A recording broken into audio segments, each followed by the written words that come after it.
Om Ajnanatimirandasya Jnananjanishalaakaya Chakshurunmilitam Yena Tasmai Shri Gurave Namaha. Nama Om Vishnupadaya Krishna Presthaya Bhutale Srimate Bhaktivedanta Swamin Niti Namine.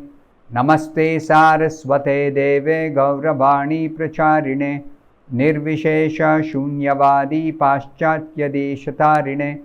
Jaya Shri Krishna Chaitanya Prabhu Nityananda Shri Advaita Gadadhara Srivasadi Gaura Bhakta Vrinda. Hare Krishna Krishna Krishna Hare Hare, Hare Rama Rama Rama Hare Hare. Om Namo Bhagavate Vasudevaya. Narayanam Namaskritya Naram Chaiva Narottamam Devim Saraswatim Vyasam Tato Jayamudirayet.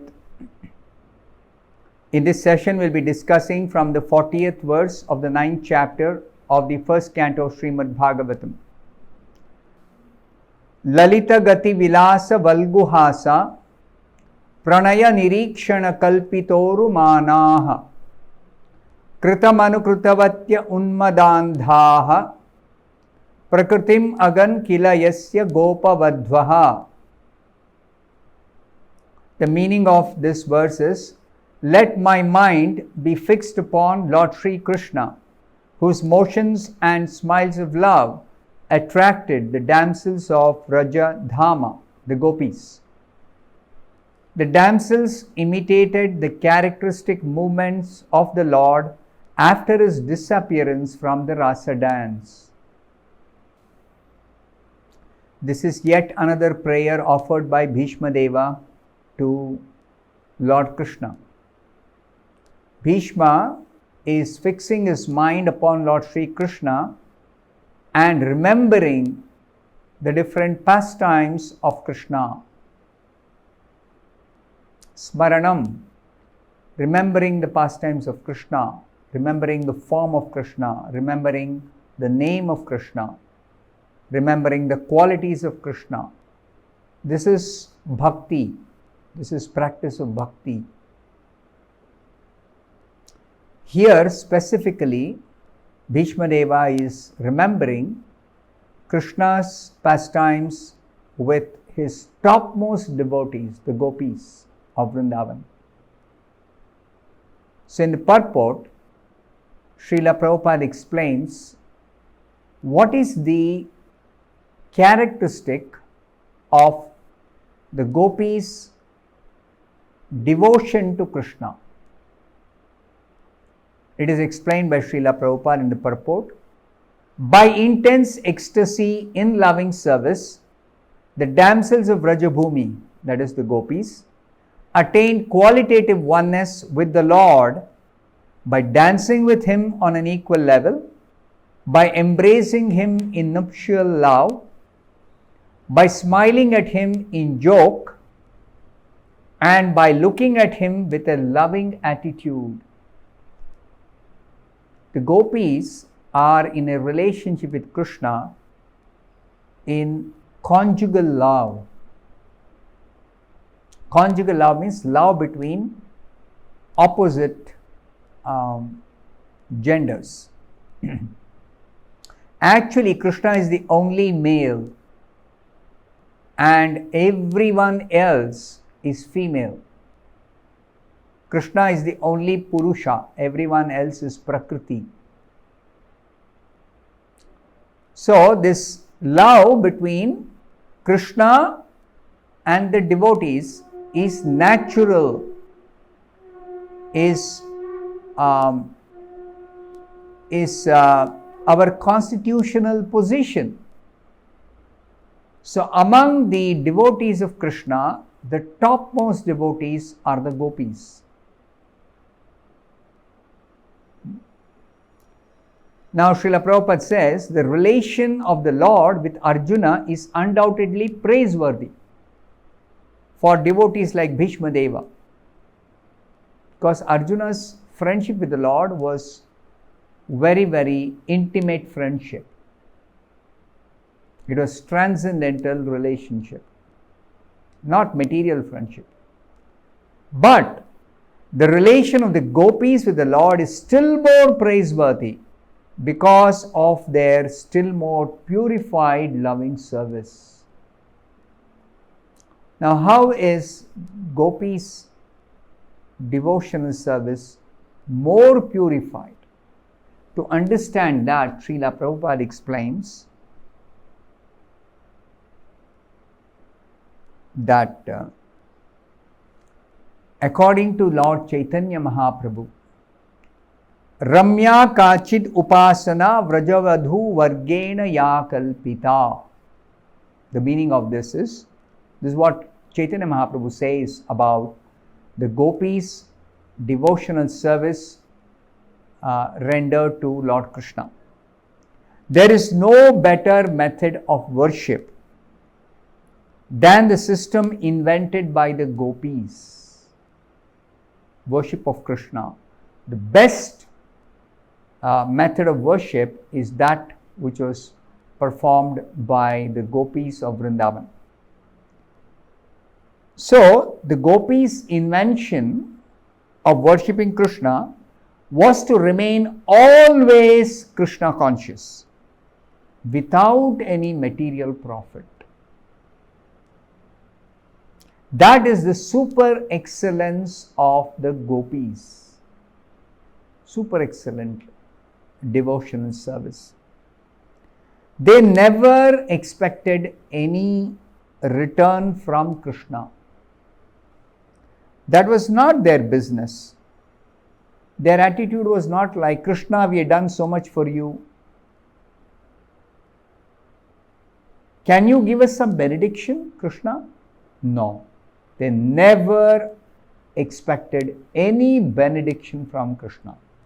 Though Krishna is the Supreme Lord, who is the only giver of all kinds of benedictions, but the gopis, they never expected any benediction from Krishna. Gopis' attitude was that you take whatever you like from us, but we do not ask anything in exchange, in return. Nothing. We want nothing. They simply want to please Krishna. That's all. They only want to see Krishna happy. That's all. We have got everything to give you, and we have no need to ask you anything at all. This is the gopis' worship. Generally, people worship the Supreme Lord either because they are artha. Artha means they are in distress, or they are in need, or they are artharthi, they are in desiring some wealth, some money. So they want some relief from some suffering, or they want some money. Two classes of people, artha, artharthi.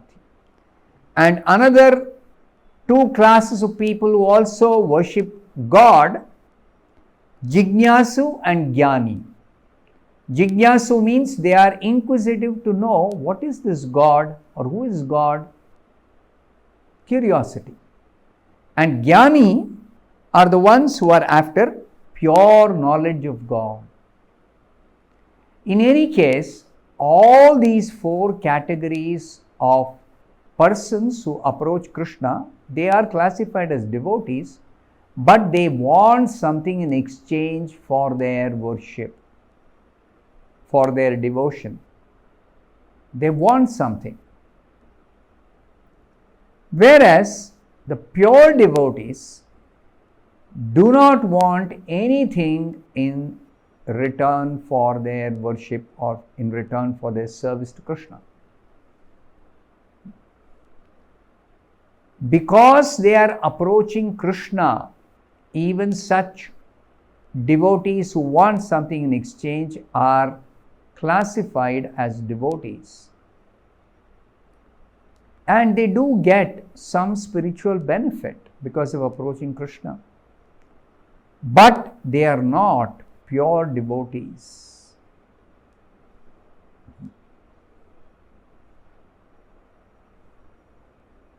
Whenever the service is rendered, devotional service is rendered with some motive, expectation of something in return, then the service is not considered pure devotional service. It's mixed devotional service. So, the gopis' activities in devotional service are on the supreme platform of pure devotion. This is the position of the gopis. Therefore, Prabhupada says, the loving service of the gopis is the topmost, is most praiseworthy. And the gopis, by their service, they practically became one with the Lord, of attaining equal footing with the Lord. Now, Bhishma's aspiration to remember the gopis at the last stage of his life is to have their mercy also. Devotees generally want mercy of Krishna and his pure devotees. Bhishma is teaching us. The Lord, Supreme Lord Krishna, is always more satisfied when his pure devotees are glorified. And therefore, Bhishma Deva not only glorified the activities of Arjuna, but he also glorified the activities of the gopis, the topmost devotees of Krishna. Now, the gopis' equality, which is being described here, is one of perfect ecstasy, in which the differential conception is completely eradicated. Why? Because in the gopis' service to Krishna, the interest of the lover and the beloved becomes one in all respects. That is, Krishna has nothing to expect from his devotees, and the devotees have nothing to expect from Krishna. So, in this way, both are unconditionally loving each other, and that is the way their interest becomes one. Now, the Mayavadis, they also want to merge into the existence of God. They also want to become one. But that oneness is an attempt to extinguish their own individuality. In a sense, they want to become God. So it is actually a selfish interest. The Mayavadi's interest is a selfish interest because they want to become God in a sense. Whereas the devotees, they want to retain their individuality, which is always eternally existing, in order to be able to render favorable service to Krishna, to please Krishna, without any expectation of anything in return. And Krishna also, he maintains his devotees regardless of their situation or position or their demands or their desires. Krishna maintains his devotees. Krishna maintains everyone. It's not just his devotees he maintains everyone. But particularly his devotees who are completely dependent on him. He never lets down his devotees. He never lets down anybody, but he never lets down his devotees, certainly.